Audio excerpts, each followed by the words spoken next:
नमस्कार, मैं निशि भाटिया और आप देख रहे हैं एएमवी नेटवर्क। चलिए बुलेटिन की शुरुआत करते हैं कुछ अहम खबरों के साथ। रक्षा मामलों की जानकार खालिस्तानी आतंकवादी हरदीप सिंह निज्जर की हत्या में पाकिस्तानी एजेंट आईएसआई का हाथ होने की खबर सामने आ रही है।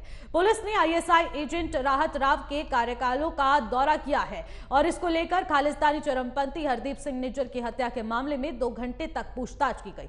बताया जा रहा है कि पुलिस ने अपने सामने राव से उसके सोशल मीडिया पेजों से सभी पोस्ट हटाने को कहा। पुलिस ने सार्वजनिक रूप से राहत राव से मिलने के कारण नहीं बताए हैं, लेकिन बताया जा रहा है कि निज्जर की हत्या के संबंध में राहत राव से पूछताछ की गई है। इससे पहले कनाडा के प्रधानमंत्री जस्टिन ट्रूडो ने निज्जर की हत्या में भारत का हाथ होने की संभावना जताई थी।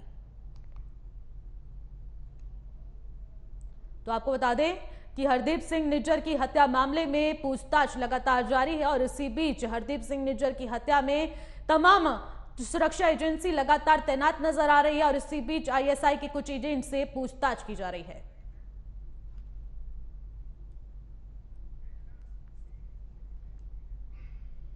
इस खबर पर चर्चा के लिए हमारे साथ कर्नल शैलेंद्र सिंह रक्षा विशेषज्ञ हमारे साथ जुड़ चुके हैं। शैलेंद्र जी, पहले तो आपका बहुत बहुत स्वागत है हमारे चैनल एएमवी नेटवर्क में। शैलेंद्र जी, मैं आपसे जानना चाहूंगी कि हरदीप सिंह निज्जर की हत्या में पाकिस्तान की खालिस्तानी टूलकिट आईएसआई का क्या कुछ रोल निकलकर सामने आ रहा है? नहीं, देखिए, ये पाकिस्तान, यूएसए और कनाडा को डिसाइड करना है कि यस, आईएसआई का नाम क्यों आना चाहिए या क्यों नहीं आना चाहिए जी। लेकिन इस थ्योरी को हम कभी ओवर रूल नहीं कर पाएंगे कि आईएसआई हमेशा से भारत के अगेंस्ट काम करता है।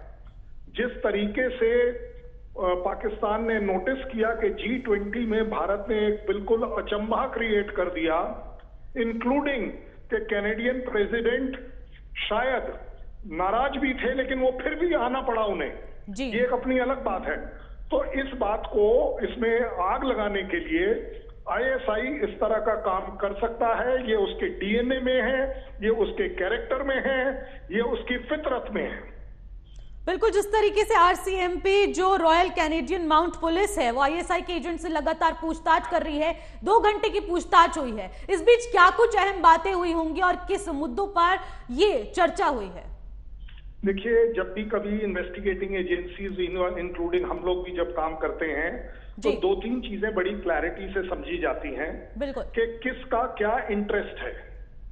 इंडिया का इंटरेस्ट अगर निज्जर को मारने में ही था जी, अगर इस थ्योरी पर काम किया जाए तो ये तो हमारे पास 2007 से लेकर तब आज तक कभी भी हम कर सकते थे।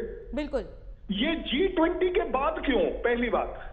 दूसरी बात, जहां तक कनाडा का सवाल है, उसे यूएस की इंटेलिजेंस में ये जरूर मिला होगा कि आईएसआई का एंगल आप देखिए कि उसके एजेंट्स उस समय कनाडा में क्या कर रहे थे, कहां एम्प्लॉयड थे, किस विजिट पर आए हुए थे, क्या उनका मकसद था। क्योंकि जब इस तरह के एजेंट्स किसी भी कंट्री में एंटर करते हैं तो ऐसा नहीं है कि दूसरी कंट्री को पता ही नहीं चलता जी, पता जरूर चलता है। ये एक अलग बात है कि उसे नजरअंदाज किया जाता है, उसको एक तरीके से उस एजेंट को नजरबंद रखा जाता है कि हाँ जी, इसका पीछा करिए, देखिए किस इंटेंशन से आया है, सो दैट वो जो बड़ा एम है वो सक्सेसफुल ना हो। सो उस पॉइंट ऑफ व्यू से मुझे लगता है कि कैनेडियन पुलिस एक अच्छा काम करेगी, जिसको के सो कॉल्ड 5I अपने इनपुट्स दे रहा होगा कि आप आईएसआई एजेंट से ये जरूर पता कर सकते हैं कि किस समय कौन सी फाइनेंशियल डील, कौन सी फाइनेंशियल ट्रांजैक्शन, ट्रेवल, ये सारी चीजों में उन्हें घेरा जा सकता है। और अगर वो सही जवाब नहीं देते हैं तो यस, सीधे सीधे पकड़ा जा सकता है। और जिस तरीके से हम लोग देख पा रहे हैं कि शायद पाकिस्तान की आईएसआई जो टीम है वो लगातार ऐसी गतिविधियों को अंजाम दे रही है क्योंकि उसे भारत और कनाडा के अच्छे रिश्ते हजम नहीं हो रहे। क्या ये हो सकता है? नहीं, ये देखिए, इसमें रिश्तों के बारे में जहां तक बात है, ये एक बहुत आइडियल कंडीशन है।